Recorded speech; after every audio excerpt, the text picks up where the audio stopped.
mga Korean. Oh, one more time, one more time. Dapat bigay na bigay lahat, di ba? Everybody dance, please. Eh, hanggang mawala sila.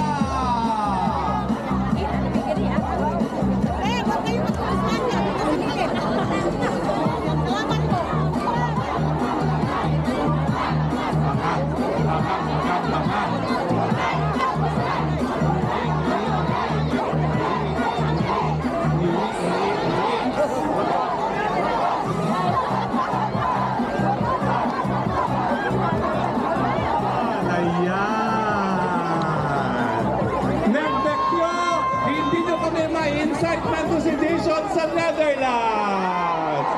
Belat! Belat! O, diba? Okay, dagdag ko lang sa mga bangag sa Malacanang, huwag nyo nang tangkahing kidnapin kami dahil hindi kayo magwawagi. Dahil pag kinidnap nyo kami, lugi kayo, malakas kaming kumain. Lugi kayo. At saka, ang gusto namin kinakain, lechon! Anyway, alam mo, talagang laki ng pasalamat natin kay Maharlika. Dahil kung hindi dahil kay Maharlika, hindi sana tayo nagkaroon ng isang tinig na ayaw natin sa...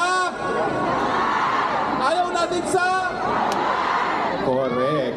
So, ang tawag natin kay Maharlika, hindi lang Dragon Lady, kundi Anti-Bangag Lady.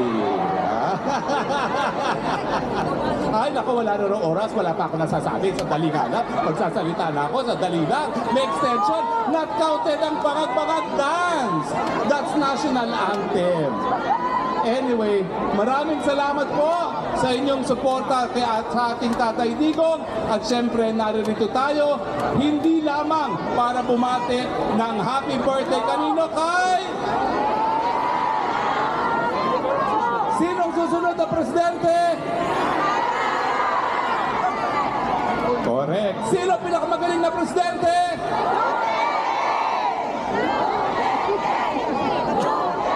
Anong sigaw ng Pilipino?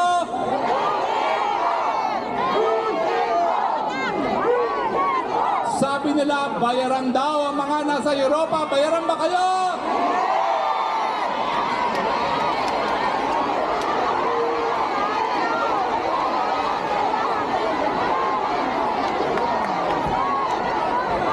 Alam niyo po, itong pagtitipon natin ngayon, ito ang nagbibigay pag-asa kay Tatay Digong.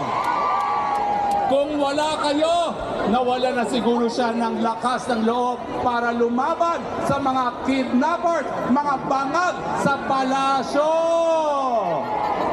At kayo po, mga Pilipino sa Europa, kayo po ang susi sa pagpapalaya kay Tatay Digong.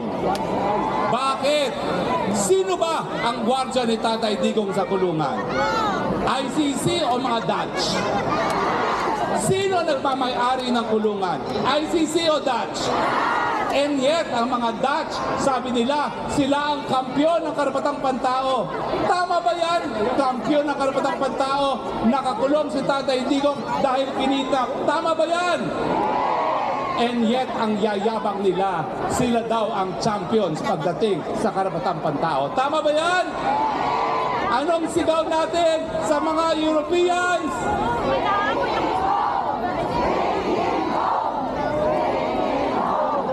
Hindi tama na kung ano-ano mga sinasabi nila sa karapatang pantao at sabi nila, mag-ex-man ka na.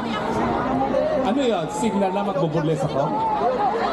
Signal na magmamacho dance ako? Okay. So muli, anong panawagan natin? Mahina! Lakas pa! At dahil birthday ni Inday Sara, anong kakantahin natin ngayon? 1 and a 2 and a 3! Happy birthday